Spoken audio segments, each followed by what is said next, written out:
দিয়ে দিলাম সরিষার তেল পরিমাণ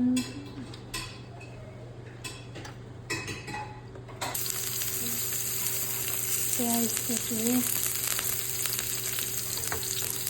রসুনের কুচি দিয়ে দিলাম সামান্য পরিমাণ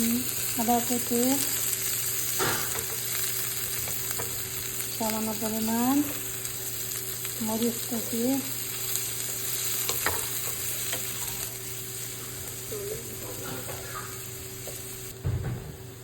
এখন দিয়ে দিলাম পুদিনা ভাইরাল পুদিনা পাতা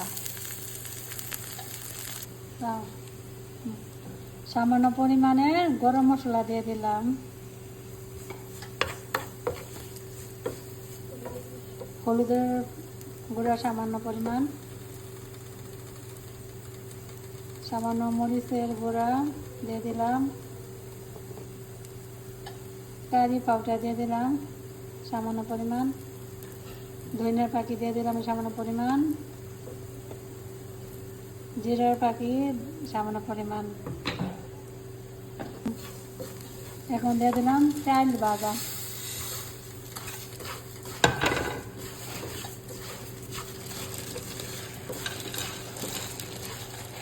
এখন দিয়ে দিলাম চানাচুর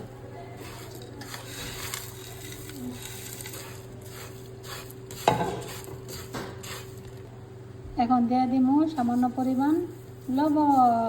লবণ না দিলে স্বাদ তো লাগবেই না জানেন টেস্ট লবণের পরিমাণ টেস্ট